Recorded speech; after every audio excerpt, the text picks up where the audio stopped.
Naši poslušalci čestitajo in pozdravljajo za zajtrk. Kruh, puter pa bakina tajna, šipko marmelado. Bakina tajna. To nekaj kruha, model. Carb up, baby. It's baking season.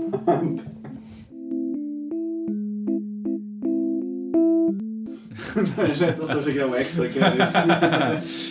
Ne, a veš, ko imaš v Mercatorju, pač, ko imaš ta ajdov kruh, ki je tak zbit z orehi. Ja, tisti, to je zdaj, to po mojem zadnje, kruh, 4 leta že, 3 leta, ali kaj je prišla ta stvar ven, tako vsi imajo in je to shit, vsi kupujejo. Shit, no, in če greš doma ponovati peč ajdov kruh, pač ni to, ne.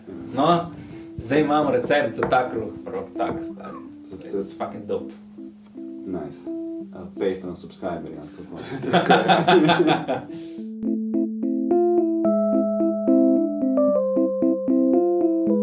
Si jedla kavo za zajtrk. Vem, zakaj sem pravila. To ni zdravo, Maša. Ja, it's cutting season, baby. A je v redu? Sem res, bikini sezona se bliža.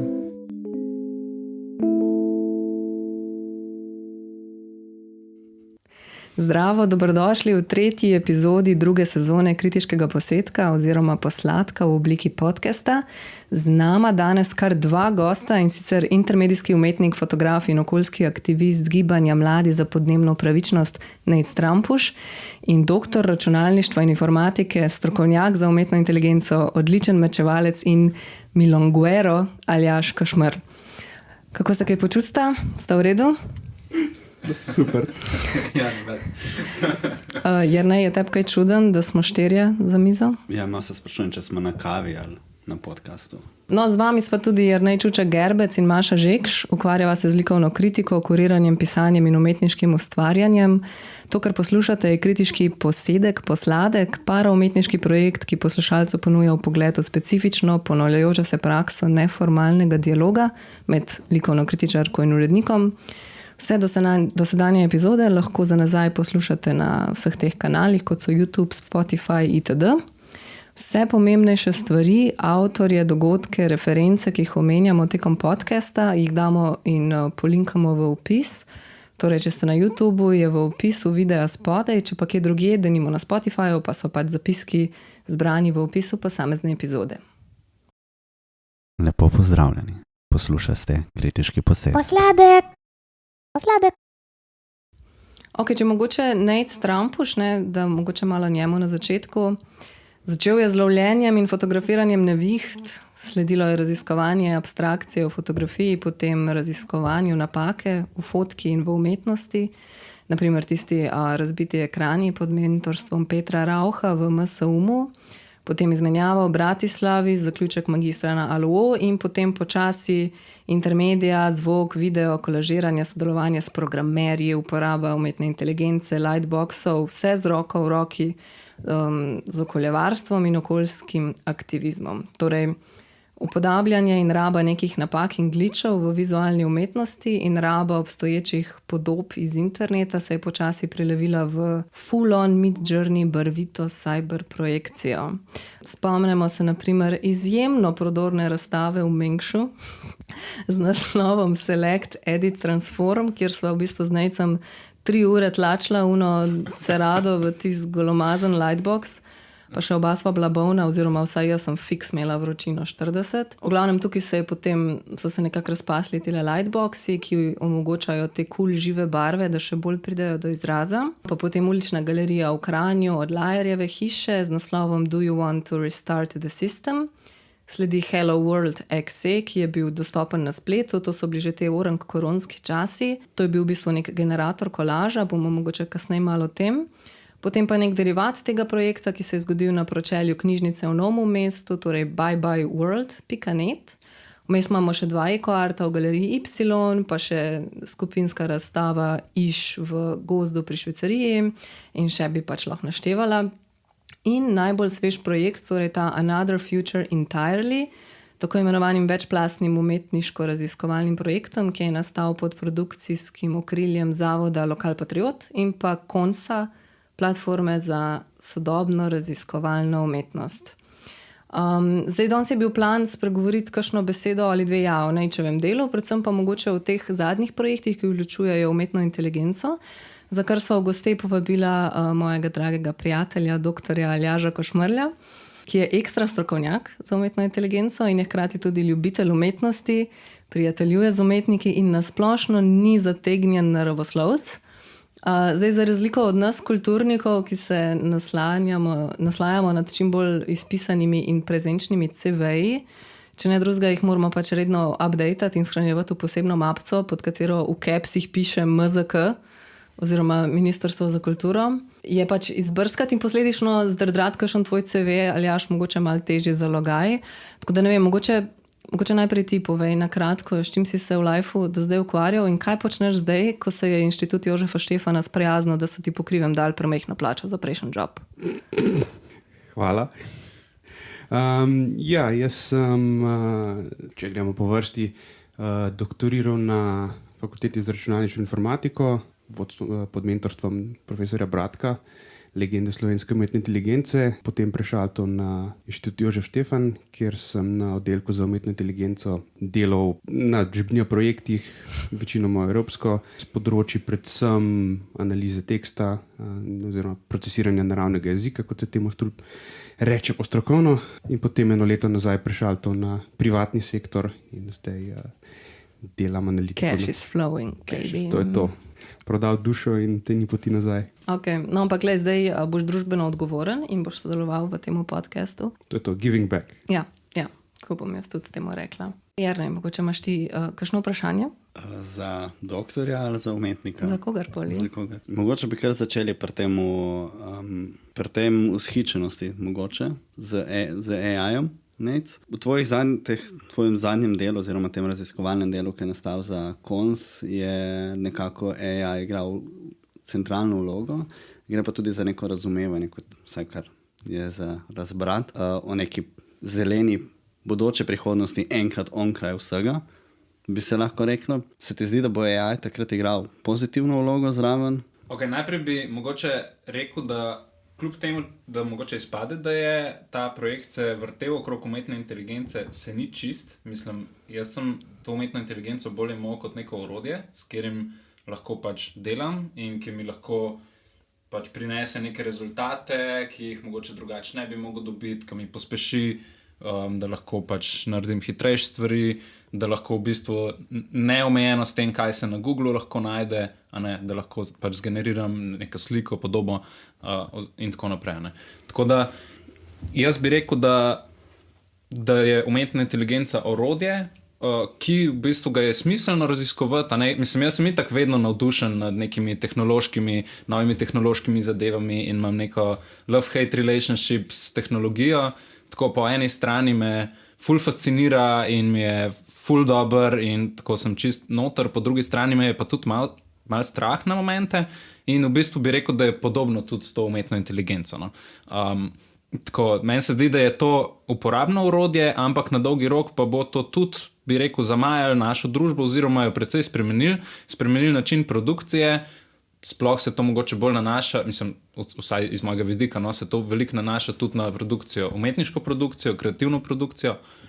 Zdaj lahko bo pa uporabljena tudi za negativne stvari, pač. Tako da jaz mislim, da je treba delovati s to tehnologijo, tako kot z vsemi tehnologijami, konec koncev, odgovorno, in to je tisto, kar se mi zdi, da je zdaj pomembno, da usmerimo uporabo te umetne inteligence v pravo smer in da istočasno malo opozarjamo tudi javnost na neke mogoče nemoralne načine uporabe umetne inteligence, ki se pač definitivno lahko dogajajo, oziroma bi kar rekel, da se dogajajo in se bodo dogajali.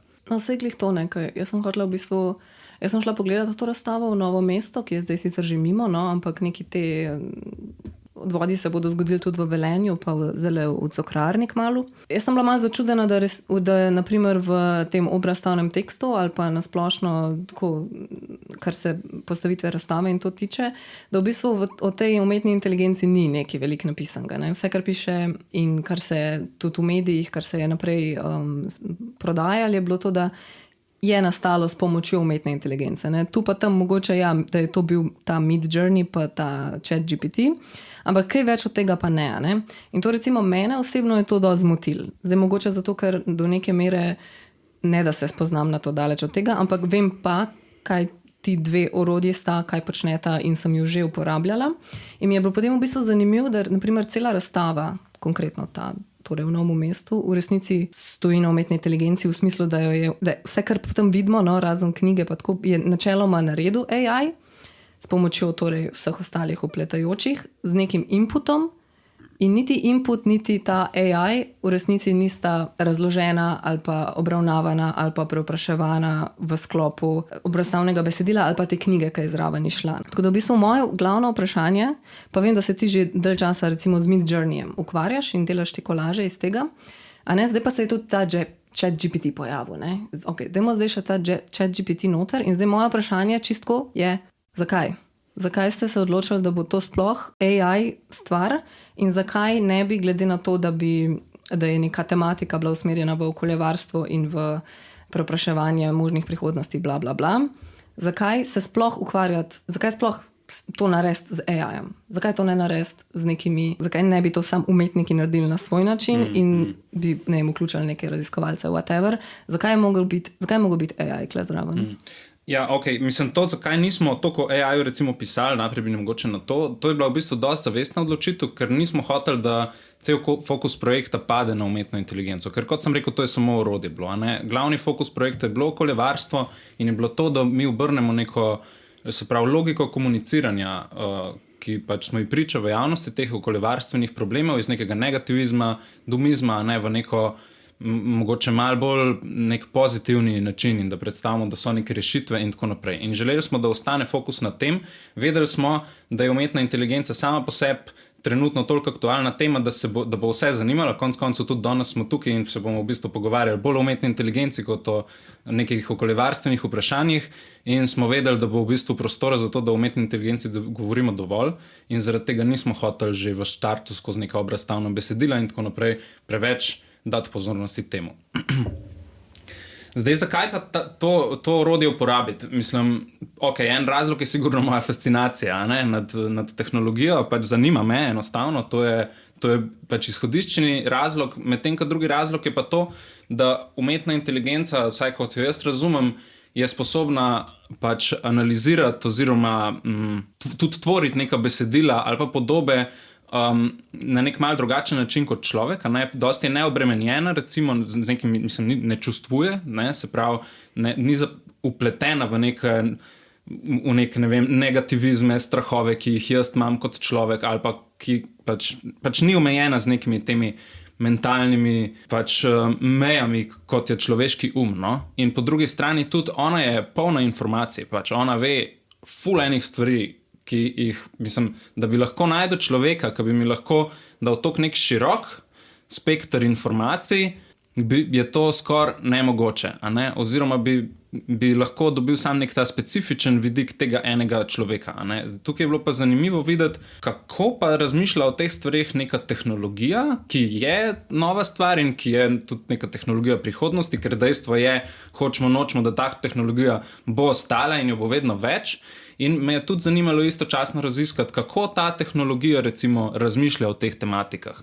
Ker jaz jo jemljem tudi na nek način kot neko zrcalo družbe ali pa zrcalo diskurza. Namreč umetna inteligenca se uči na podlagi podatkov, ki jih dobi iz strani človeka. A ne? Ona je zanalizirala ogromne količine tekstov, ogromne količine fotografij, risb, ilustracij, vsega in iz tega se je naučila to, kar ve in to, kar ona da nazaj. In zaradi tega se mi je zdelo zanimivo to uporabiti kot neko refleksijo. Družbe je pa res, da ko sem jo začel v praksi tudi uporabljati, pa to je pa res, da sem ugotovil, da v resnici, kaj dobiš ven iz umetne inteligence, je zelo odvisno od tega, kaj daš noter. Se pravi, na koncu, no, sej to me v bistvu skoraj najbolj zanima. Še vedno ti tisti, ki jo usmeriš, kaj naj ti pove, kako naj ti pove. Ni ona neka samostojna entiteta, pa da bo sama razmišljala na nek način. Ne, ona sam v bistvu nadaljuje nekaj, kar si ti dal ali pa pač v Boga tvoj ukaz. Ne? No, sej zato, ker recimo jaz sem malo razmišljala, da če bi recimo tvoj ukaz oziroma input tej umetni inteligenci bil, kako bi mi naredili, da svet ne bi bil več toliko v bedu. Sem jaz prepričana, da bi se AI odločil, da bi bilo fajn, da pač samo vsi izginemo iz sveta in da bo brez nas boljša. Ne? Tako da v bistvu neki te inputi, da je on pol, ne vem, spisal uno zgodbo o tisti kapljici, ki potuje iz neba in je tako v easy cringe cel story tako napisan, ne?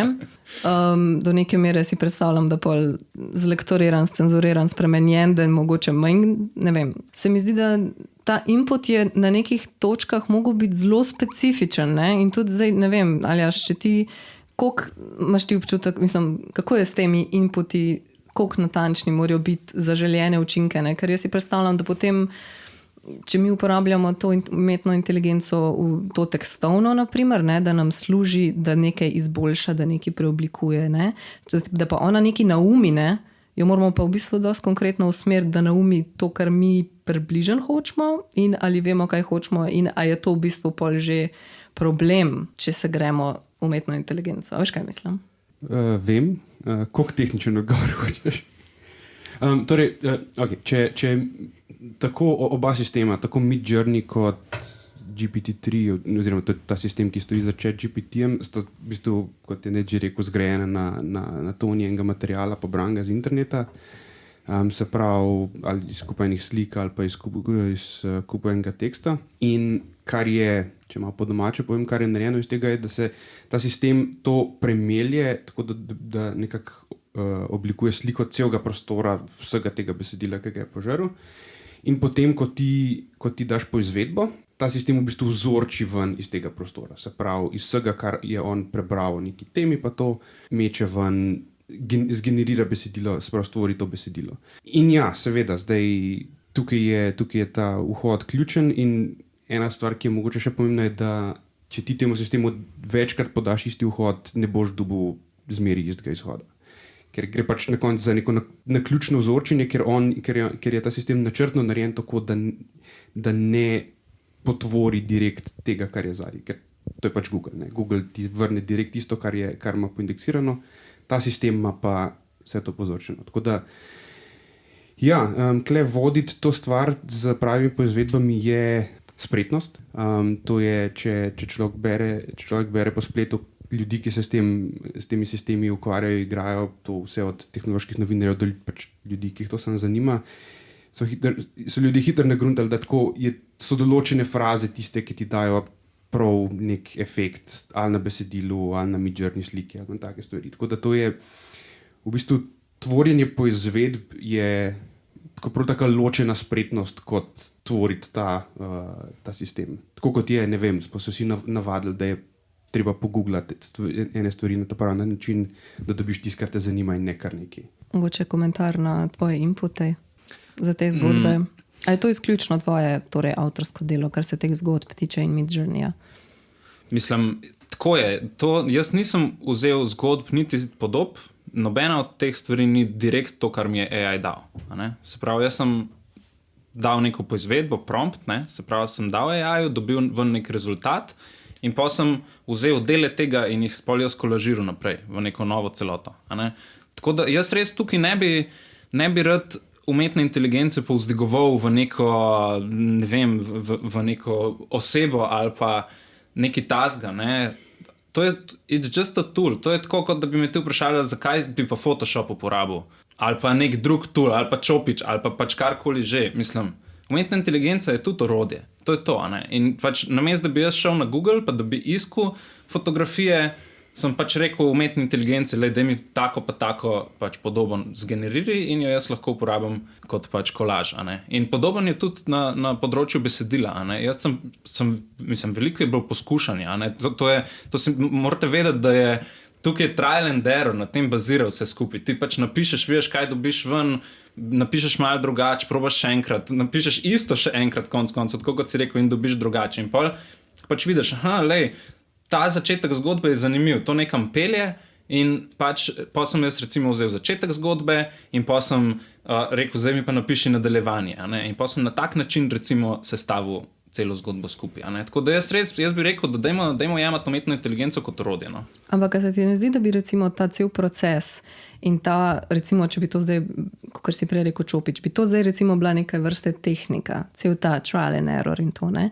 A se ti ne zdi, da je to nekaj, kar bi mogel biti kreditan, ne za voljo nujno AI, ampak za voljo tebe, ne? Na način, da bi recimo ljudje imeli nek dejanski občutek, da to ni bilo v roku 5 minut, da ti je on pljunil ven te zgodbe, ne? Ampak da je to mogoče terjal nek čas, nek razmislek, nek začrtan cilj in take stvari. Ne? Vse razumem jaz, da ne moreš zdaj vsega vedno kreditati, razlagati ljudem in ene stvari nočeš razlagati, ene stvari se ti ne da razlagati, nima veze. Ne? Ampak tako se mi zdi recimo, da glih zato, ker je zdaj mogoče tak porast in je v bistvu to vsaj na slovenskem intermedia art prostoru v resnici neki začetki, ne se ni veliko naših umetnikov, ki bi recimo delali z Midjourneyjem tako intenzivno, pa bliže utečeni in ufurani v njegovo rabo in na njegove te outpute, tako kot si ti recimo. Ne?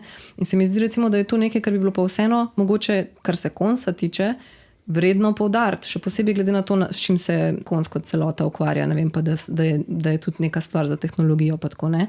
Na neki točki se meni zdi, da je zdaj tukaj ni ne AI oriented, ni pa tudi okoljevarstveno very oriented, zato ker je pač stvar napisana s pomočjo AI-ja na način, ki mogoče ne pritiče nekim resnim strokovnim raziskovanjem ali pa nekim dodelanim tehničnim rešitvam, ampak je v bistvu na koncu so to zgodbe, vsaj kar se tega tiskovnega dela tiče. Razlog, zakaj smo šli na neko hardcore znanstveno orientirano raziskovanje, je to, ker smo na začetku imeli veliko pogovorov s strokovnjaki. Sej jaz sem veliko v stiku s strokovnjaki iz tega področja, konec koncev sem tudi v aktivizem vpet in prek tega poznam veliko ljudi, ki delajo profesionalno s temi tematikami vsak dan. In kar smo ugotovili, je med drugim tudi to, da se te tematike na eni strani komunicira na negativen način, to, kar sem že prej povedal, ljudi se straši, na drugi strani se jih pa komunicira na preveč strokoven način.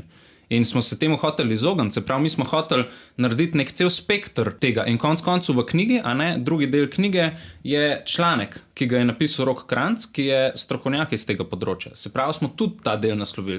Če pogledamo celo to delo, moje so te zgodbe, ki so mogoče res tako malo laične, pa niso ful, ne vem, znanstvene ali nekaj, ampak so v resnici bolj namenjene nekomu, ki ni toliko izobražen, mogoče otrokom tudi, nekim ljudem, ki ne zmorejo brati nekih strokovnih besedil.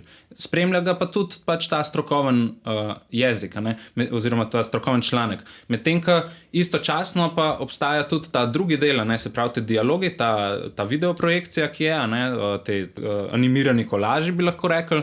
Te dialogi so pa nekje vmes, se pravi, so napisani na nek način, da lahko to bere nek povprečen človek, ki ni nujno, da ima doktorat ali pa neki, ampak istočasno pa podajajo tudi rešitve, in pač podajajo neke konkretne informacije. Tako da, ne vem, jaz ne bi rekel, da ni okoljevarstveno orientirano. Meni se zdi, da je. No, mogoče bi izpostavila ta video, to dvokanalno video projekcijo, ki mogoče za ostala vaju dva, ko nista videla te razstave. V glavnem je v bistvu projekcija super drugače postavljen, da se lahko človek dejansko usede tam, ker branje tiste knjige tam stoje je kar muka. V glavnem, gledanje te projekcije sta v bistvu dve entiteti, ki sta v bistvu nekako sestavljeni iz teh kolažov in te dve entiteti se pogovarjata in ko se pogovarjata, se malo premikata, vmes se menjajo kolaži glede na to, o čem se pogovarjata in te kolaži so isto tam Midjourney. Če sem jaz prav razumela, kot mi je povedal tam čuvaj, je 6 različnih videov. In vsaka ima neko novo tematiko. Ja. No, jaz sem ujela tistega o teh podvodnih turbinah, pa naslednjega o tem žanru solar punka.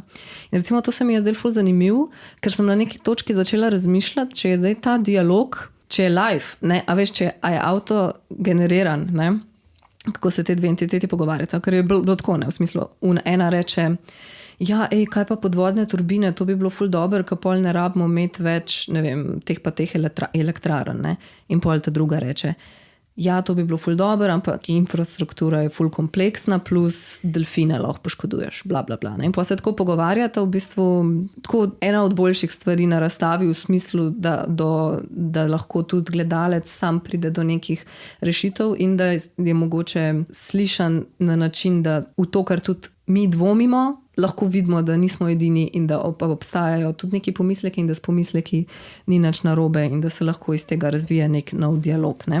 Mi je bilo pa zanimivo, ker sem potem, mi je tam povedal, no, da sicer da je prišlo do neke zamenjave tega programerja vmes med tem vašim projektom, ampak da je bil cilj, da bi dejansko to bil nek live pogovor z strani AI-ja, ne. Kjer sem se jaz takoj spomnila, da bi ta dva AI-ja takoj prišla do zaključka, da je treba nukati celo zemljo. Ne? Tako da v bistvu me zanima, a je zdaj za prihajajočo cukrarno tole, kaj napreduje, bo mogoče kaj tazga dejansko uresničljivega, pa bom še vprašala Aljaža, koliko je to v bistvu zakomplicirana stvar za narediti in a si sploh upamo kaj tazga narediti. Še posebej mogoče, ChatGPT, ko ima v bistvu do nekega leta pobrane podatke, a ne, ampak zdaj recimo Bing, ne, ko pa v bistvu on live lahko pobira info. Bom najprej da poveš, kako kaže. Ne bomo zdaj spreminjali tega, res je, na začetku smo hoteli malo bolj zadevo, da se v živo dogaja narediti in da se pogovarjata dve umetne inteligence med sabo, a ne, se pravi ena proti drugi. Pač to smo tudi testirali. In nažalost to ni delovalo dobro. Pač takrat, ko smo to delali, ChatGPT-ja še ni bilo, je bil GPT-3, kar je v bistvu, jaz bi rekel, nekak predhodnik ChatGPT-ja. In enostavno konsistenca teh stvari ni bila najboljša. Pač, ne? Na momente je stvar šla precej po svoje, v glavnem rezultati niso bili ok.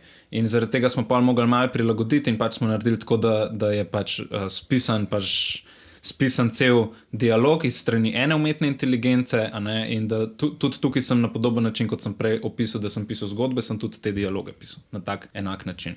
In ne bomo spreminjali, da zdaj stvar laufa v živo. Bi pa mogoče prej dam besedo naprej še povedal recimo par zanimivih situacij, ko mi je recimo, čist na začetku smo probavali to, da sem jaz se pogovarjal z umetno inteligenco, kot chatbota smo naredili, ne? Pa sem se jaz z njim malo pogovarjal, kaj misli o teh tematikah, pa tako, da sem sploh videl, kako ona razmišlja. Ne? In ja, večinoma mi je dajala čist take odgovore, kot bi pričakoval od nekega strokovnjaka, vsake toke pa vsekala s kakšno tako, da me je kar mal srks preletevo. Ne? Pač ne vem, predlagala je, da najboljši način, da zamejimo recimo vpliv človeka na naše okolje, pa na naravo, je to, da enostavno vse pač spravimo v nek zelo rigiden sistem, ki ga usmerja umetna inteligenca in da v bistvu je ona nas vodi. Ne? Na nek tak način. Ne? Tako, ko to prebereš, pa si malo tako, to je pa malo heavy slišati, ne? Ampak po drugi strani je tudi, se mi zdi logično, da take stvari prebereš, ker konec koncev vse smo to ljudje že 100-krat rekli, da kaj pa, če se bo to zgodilo na internetu, je to tudi 1000-krat napisan. Mislim, valjda, da je tudi umetna inteligenca to prebrala in se naučila to reči. Ja, če ne, je to tudi plot od Matrixa. Ja, pa ne sam tega. In še verjetno, 500 drugih filmov. Mislim, pač tako, to prva reč, ne. In špilov, Aljaž. Čisto zaprepaden za poslušalce, ta obup na obrazu. Ena stvar, ki je tukaj, so do neke mere krive 3/4 tega omizja. Umetna inteligenca se zelo hitro začne personificirati. In tudi tukaj je od začetka debate smo vprašali umetno inteligenco, ona je to, ona je uno, to tako, pogovarjali sta se dve umetne inteligence, to niso umetne inteligence. Umetna inteligenca je področje, ki dela orodja, ki opravljajo naloge, ki jih ljudje smatramo za inteligentne. To je tako zelo, zelo podmačno. Hočeš reči, da naš diskurs je že iz prve toliko zgrešen, da ni čuden, da nič ne štekamo, pa narobe gledamo na to. Ne, na ta način, samo na nek način je odraz tega, kako gre danes veliko debate o temu.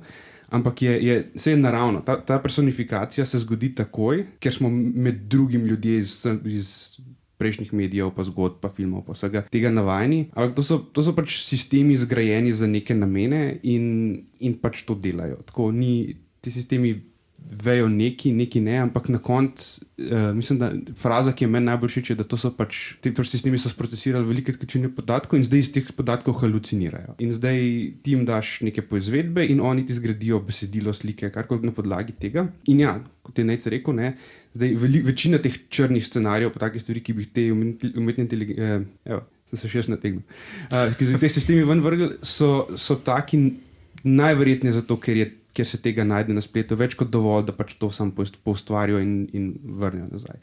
Tako da te zadeve niso pametne, se jih pa da in tudi to, kar si predlagal, to, kar sta, o čem bo govora, da bi se dva taka sistema pogovarjala, to se da in to obstaja. Na infiniteconversation.com se generira neskončen pogovor med Wernerjem Herzogom in Slavojem Žižkom. Bomo dali zapiske.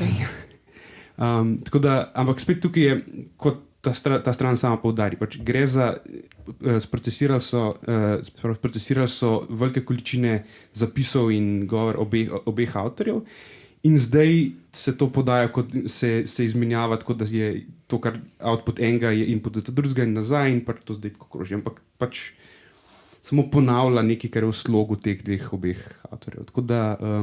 Torej, pol nek vidik izvirnosti, kar naj bi umetnost, na primer, bila, je tukaj obsojena na propad? To je zelo dobro vprašanje. Na srečo imamo tukaj ljudi, ki se ukvarjajo več z umetnostjo kot jaz. Meni je recimo tukaj fascinantno ta zanka nazaj, na razumevanje naših kognitivnih sposobnosti in oziroma naših kognitivnih vzorcev. Mogoče lahko navržem en članek, ki sem ga pred kratkim prebral ravno od ChatGPT-ju, kjer so v bistvu znanstveniki, ki se ukvarjajo z človeško kognitivnostjo. Obstaja nek theory of mind, ne vem, ko je to po naše, točno ta zadeva. In so sprobali te različne razvojne obdobja, skozi leto, vsakeč sprobali skozi. In ravno pri ChatGPT-ju je bilo zanimivo, ker je pač dejansko it passed. Je šlo skozi in deluje ta ChatGPT, kot da bi bil 9-letnik. Ampak, kaj je zdaj ta zanimivost? Potem so začeli razmišljati, če je mogoče ta teorija problematična in da se v resnici v samem našem vzorcu govora in pogovarjanja in vsega tega pojavljali določeni vzorci, ki jih potem v bistvu AI lahko reproducira. In mi je zanimivo, ker bomo s tem, ko bomo pač ta AI, bolj ko ga bomo potiskali naprej, bolj se bomo sami sebe informirali, kako mi sami razmišljamo. Kjer so spet cake, ker spet te sistemi so zgrajeni z neko tehniko, na nekih podatkih itd. Reči, da nujno vsak tak sistem predstavlja to, kako ljudje razmišljamo, je težko reči. Pa mi nimamo take samo refleksije. Mislim v smislu, da osvetli lahko določene stvari. V tem primeru so zdaj te znanstveniki ugotavljajo, zdaj s to teorijo, ki se je uporabljali tudi na živalih in tako, a je zdaj sploh ta teorija relevantna, jo morajo na novo premisliti, zato ker se lahko te iste stvari podvajajo v nekih vzorcih. Kjer dela na nečem tako neumnem, kot je to. Ja.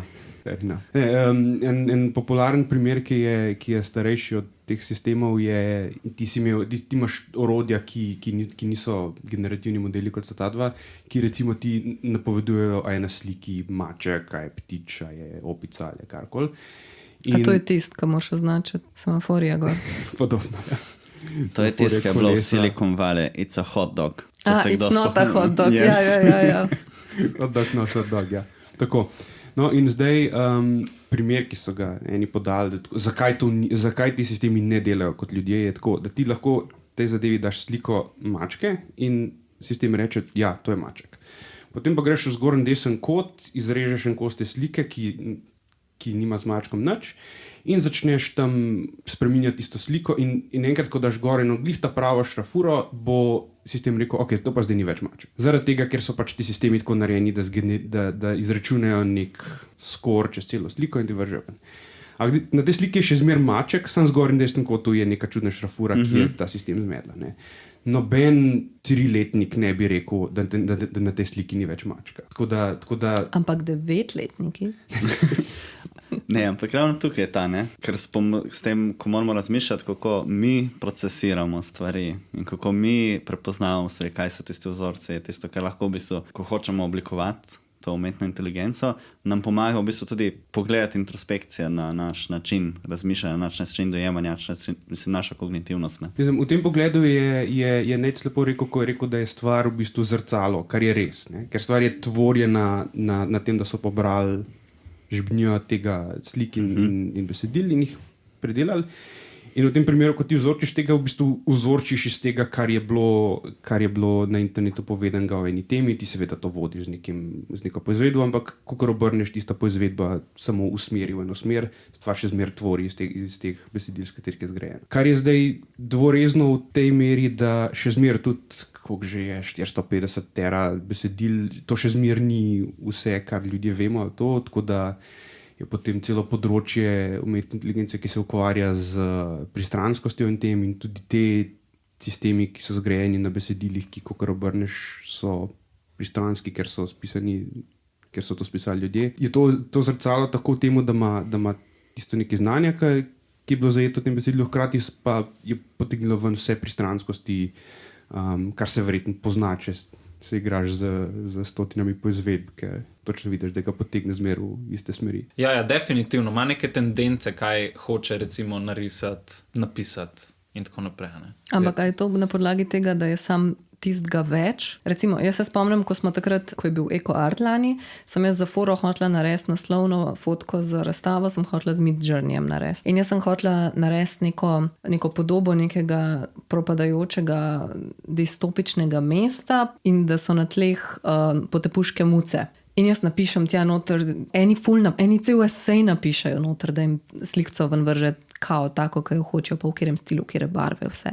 In jaz napišem noter nekaj v smislu, ne vem, razpadajoče mesto, temačno, socialistična arhitektura, grdo vreme, neki, z luškanimi mačkami na tleh. In on meni zgenerira, to mesto, ne vem kaj, in pol mi je dal ne muce kot mačke živali, ampak mi je dal cat, veš, firma cat. Cat mi je dal take cute cat robotke po tleh. Take rumene, cute, cat. In jaz tako, moj bog, a veš, in recimo, pa internet je preplavljen z mačkami. Mačka je po moje tako number one samostalnik in zdaj mi on gre te kete dajati. Kako bi to pojasnil? To je tista šrafura. Nekaj si dala notri, ki ga je zmerila, da to ni več mačka. Ne, veš, kaj te keti so izgledali tako, kaj te naši v Ljubljani veš, ko pometajo ob pločniku, take oblike, taki cute. Midjourney prav je, ne, lahko noter napišeš ti 2 besedi, lahko pa napišeš esej. Ja, valjda. Mislim, tako je, no, kar sem jaz opazil, je to, da ima tendenco, da tiste prve besede, ki jih napišeš, ki so bile na začetku, jih bolj upošteva, se pravi, tisto se bolj pozna na imidžu, kot tist kasneje. Je pa tako, da če napišeš res zelo malo noter, pol se ful bolj pozna njegov nek lasten stil, bi rekel, ali pa neka lastna preferenca te umetne inteligence. Medtem, ko več kot ti napišeš nečesa svojega noter, bolj boš nekako v bistvu povozil njegove preference in bo bolj upoštevalo to, kaj ampak če pol recimo ti napišeš cel esej, pa na koncu napišeš in realistic style, pa je to čist na koncu, ampak bo upošteval, ne? Razume, da je to v resnici zdaj, da se nanaša v bistvu na celotno podobo. Ja, mislim, na koncu, tako kot sem rekel, vse je trial and error, ampak po mojih izkušnjah se mi je zgodilo to, da če sem preveč napisal na začetku besedila, pa šele na koncu dal stil, da ga je tudi da ga je malo zignoriral. Tako da sem pa v tistem primeru dal nekam bolj na začetek stil. Sem nekaj na pol poslušal, kaj? Ja, ne vem, kako točno deluje. Kot 9-letnika. Ja. Nima lih pozornosti. Ja. Recimo te podobe od Midjourneyja, ne? Midjourney prepoznaš na 500 km, da je Midjourney. Tako se mi zdi pa, da kar se, tudi če mu daš stil, da se ene stvari se toliko hitro vidijo, da so z Midjourneyjem narejene. Jaz se ne bi strinjal, jaz bi rekel, da ja, se pozna, če mu ti pustiš, da dela v svojem lastnem stilu, pa recimo jaz nisem pri svojih zadevah toliko zelo se trudil iti stran od tega stila, ker mi je bil pač ok. Torej njegov stil je ta frstenčen. Pač malo ima te neke tako malo narisano zgleda vse skupaj, vmes med kao nek fotorealizem, ampak malo narisano tako. Ampak definitivno pač se da zdaj dobiti tudi ven rezultate, recimo fotografije, ker jaz kot fotograf imam tako very hard time, da jaz vidim, da je to fotografija. Mislim, da to ni fotografija. Dokler ne vidiš rok pa zob. Tudi to zdaj, Midjourney ima probleme, definitivno še z rokami pa zobmi. Ampak to mi je najboljše, ker z rokami, ne, to je unik klasičen problem, ki ga imam veliko umetnikov, tako da naj mu bo. Ja, naj mu bo, ja. To v bistvu za nalašč. Da se mi ne počutimo slabo. Ne, ampak se je tudi, mislim, treba je vedeti, da se je, recimo, jaz sem dobro leto nazaj se začel s tem ukvarjati. Takrat, ko sem jaz napisal, takrat Midjourneyja sploh še bilo ni in sem recimo Wombo uporabljal. takrat, ko si ti tja noter napisal, si dobil nekaj, ki je spominjalo na to, kar si napisal, ampak definitivno ni bilo niti blizu realizmu. Zdaj se že pogovarjamo o tem, da jaz težko prepoznam, kaj je fotografija, kaj ni. Če rečemo, kaj bo čez 1 leto, jaz mislim, da je to no-brainer reči, da ne bomo mogli prepoznati. Mrzdaj. Pač in že zdaj, recimo, tudi, če si omenil zobe pa roke, obstaja, recimo, mislim, da je Control.net od Stable Diffusiona. Je nek nov plugin za Stable Diffusion, ki pač dela lepe roke in lepe zobe. It's not a problem anymore. Tako da, mislim, meni je fascinantno, koliko hitro gre to naprej. In meni se ne zdi, da bo ta stil ostal. Ja, no, vse mogoče je to čist moj naiven pristop, ko pač takrat, ko sem videla, da je Midjourney, je res bil Midjourney. Ne? Je pa res, da vem, da folk dela tudi, ne vem, lastne karte, pa ne vem, kaj si delajo. Takrat, ko sem jaz tiste mačke, pa to ne. Eni ljudje so take hude stvari ven dobili, da meni ni bilo jasen. Mislim, bi rekla, da se je poznalo, da se že nekaj časa s tem ukvarjajo, tako kot ti recimo, da so res vedeli, kaj not napisati, da so dobili nek željen rezultat. Definitivno, stil se da ful povoziti, pač nek ta lastni stil Midjourneya se da ful povoziti in čisto nekaj drugega. Mislim, ti tudi lahko dizajner, narediš lahko nek logotip ven dobiš, ki sploh ne spominja na nek taka fotorealizem, ilustracija, nekaj, ne? Gre čisto v drugo smer. Sam je fascinantno, da ima svoj stil, ne? Da lahko govorimo o tem, da ima svoj stil. Da neki pri vsem temu je, da nekako ustraja na istmu, ne? A veš, da ni niti povezano... Povprečje slik na internetu, ne? Ja, ne. Ja, je. Kakšen pa je povprečje? Ja, mislim, povprečje, če daš vse skupaj, ne? Povprečje, če daš vse na slike. Ja, tako, ja. Povprečje tistega, kar je bilo v bazo njegovo feeda, ko vse niso bile vse fotke na internetu, ne? So vse nekaj, pač so selektirali, kjer je baze... Ja, ker Midjourney ima omejitev, ne vem, a ima to tudi, če ga plačaš, da recimo ti nekih pornografskih podob ali pa nekih umorov ali pa nekega gora ne moreš dobiti ven, ne? Mislim, tako je. Oni kakor sem jaz poštekal, predvsem na nivoju besed to. Ja, ker jaz sem enkrat, ne vem, a sem dala, ni bila grozna beseda, ampak je očitno bila beseda, ki jo folk hoče zlorabljati za neke grozne stvari. Po mojem, če so bile mačke, je bilo pusi. Ne vem, če je bil... Ne, pusi, ne bi dala pusi. Nekaj drugega je bilo, ampak mi je prav javil Midjourney po njihovem pravilniku, bla, bla, bla, tega ne smem in da naj prosim neham. Pač ja, meni ni recimo milking mi ni čez spustil, ker sem hotel pač mozenje krav, ne, prikazati, ne. Ni šans, tega nisem mogel narisati, Ker mi je zavračal milking, ker pač se lahko tudi v kakšnem drugem kontekstu uporabi ta beseda. In no, ja, več je takih v bistvu nedožnih besed. Ampak se nam zdi to v redu zdaj, ne? To je v bistvu cenzura na nek način podob. Pa sej to ne... Kaj se smejiš, Aljaš se režiklele? A se ne strinjaš? S cenzuro? Mislim, ta cenzurni del ima največ s tem, da pač te firme, ki so pač privatne firme, ki so naredile te sisteme, noče imeti PR nightmare in so pač zrezali to ven. Ta orodja so pač privatne igračke. Tle ni govora o, ne vem, svobodi govora. Drugače pa pač to, da imaš banane določene stvari, je predvsem pri Midjourneyu, mislim pa so tudi drugi taki, ampak recimo imaš tudi odprtokodne stvari, recimo Stable Diffusion, ker ti lahko kar hočeš zgeneriraš, ni umetu. Tudi pornografijo ali pa pač jo ne imeti. Ok, ja, no, jaz sem bila v stiku v resnici sam z Midjourneyjem, ker se mi zdi, da je tak user-friendly, tudi za debile. Ja, simple je za uporabljati. Stable Diffusion je bolj kompleksno. No. Jaz sicer tudi nisem ga še nekaj ful raziskoval, imam pa plan. Ampak tam si pač svoboden, da počneš svašta lahko in imaš tudi različne variacije, ker je pač odprto kodanje, lahko nekdo vzel nekaj, pa je forkal, pa je naredil neko svojo zadevo ven iz tega in imaš pač svašta različnih v bistvu toolov narejenih ven. Mislim, ker posebej, če sem na neki točki hočemo iti umetna inteligenca in umetnost, da je to zdaj mogoče malo bolj združeno in da smo se sprijaznili s tem, bi mogli pač biti omogočeno, da si lahko ilustriramo čisto vse, kar nam pade na pamet. Ne? Jaz se definitivno strinjam s tem. Ja. Ampak Midjourney ni najbolj primerno orodje za to. Jarnej, ti si že delal z Midjourneyjem? Ne še preveč. Jaz ga imam na Discordu. Ja, ta Discord finca. To pa še manj, da bom še čakal na prompte. I need it now. Pa ne, se ti kaže tako počas, kako se ti dela. Polomej gledaš druge ljudi, kaj delajo, pa si tako jajo. Vse hitro. Sploh, če imaš na fast mode, ne, ko imaš pač slow pa fast mode. Če imaš na fast mode, imaš ponovati, ne vem, v minuti narejeno zadevo. Hvala. Nekaj pa ti, Aljaš, si se igral kaj s tem? S ChatGPT, ja, z Midjourneyjem pa niti ne, z unim Dalijem sem se en cajt. Luškanje. Luškanje, Meni je mogoče ChatGPT še bolj do neke mere zanimiv, med drugim zaradi tega, kako se ga zdaj skuša malo uporabljati, kako se ga naprej poriva, ker za vse te slikovne sisteme, Dali, Midjourney, whatever, vsi ti sistemi se nekako splošnem razumejo kot samo kreativni. Torej, naredi sliko, ki je lepa, ki jo pogledaš in tako. Ta slika ne informira. Nihče ne uporablja Midjourney za to, da si bo narisal food pyramid, po katerem bo jedel, ali pa nihče si ne bo... Zdaj bo nekdo bo. Ne dvomim, mogoče sem prehiter, ja. Ja, ampak on jo bo samo skopiral, ne bo ti je... Ja, nahaluciniral jo bo.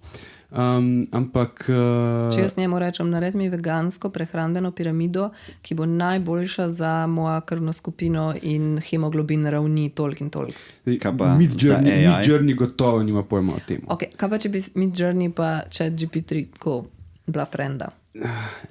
Preden sta frenda, lahko to vprašaš samo ChatGPT, ki ti bo povedal nekaj. Zdaj včasih reče, o tem pa jaz ne vem za dost ali pa nekaj.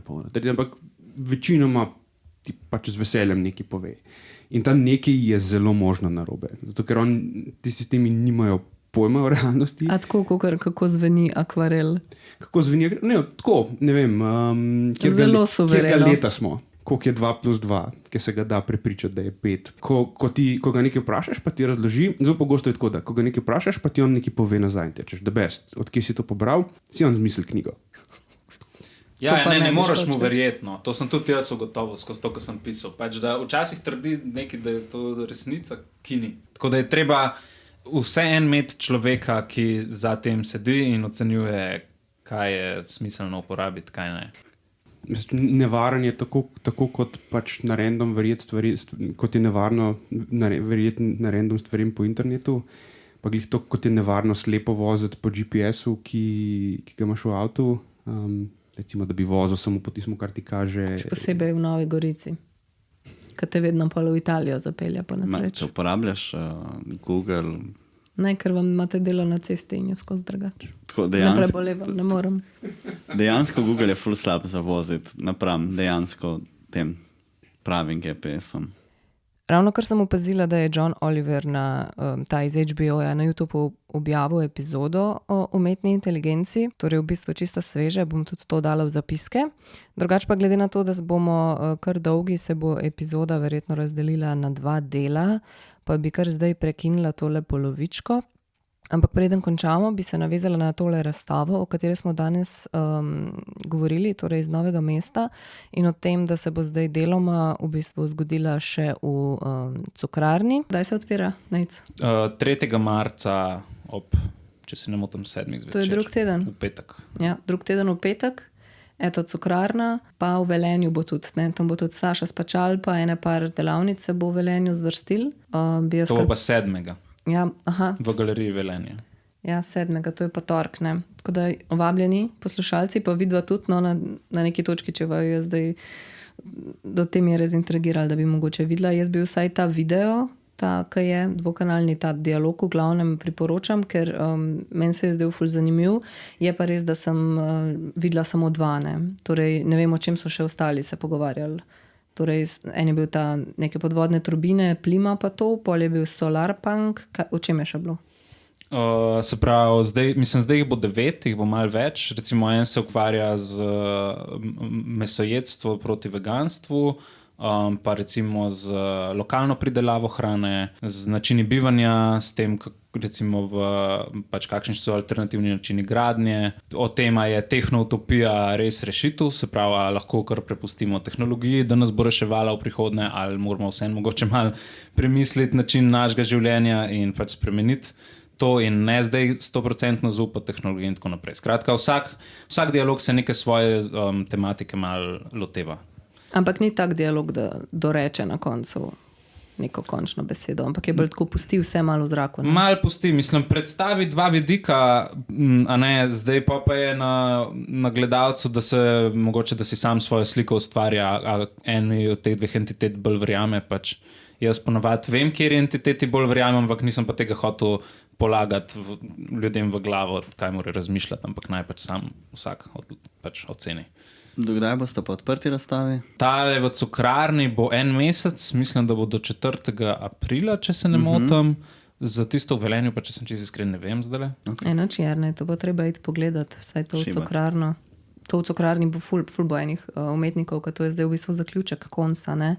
Torej vsa ta 4 leta se bodo zdaj v bistvu zgrnila v Cukrarno, tako da upam, da bo dober. Pregled produkcije konca bo različnih teh galerij, ker v koncu pač sodeluje galerija iz cele Slovenije, bolj kot ne. In bo vsaka od galerij pač predstavila, kaj je bilo sproducirano v tem času.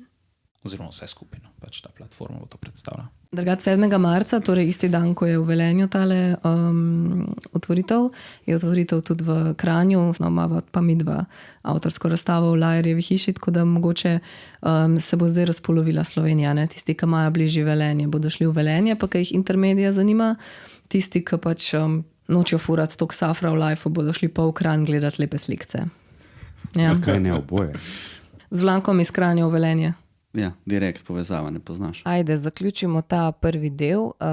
Hvala poslušalcem. Omenjene zanimivosti si lahko poiščete v zapiskih, v opisih posamezne epizode. Hvala Emi Kobal in Urški Bajec za muskico. Tole bo na YouTubu in vseh ostalih pretočnikih za podcaste. In kar se našega pogovora tiče, kmalu nadaljujemo, torej imeli bomo sequel, nadaljevanje oziroma drugi del.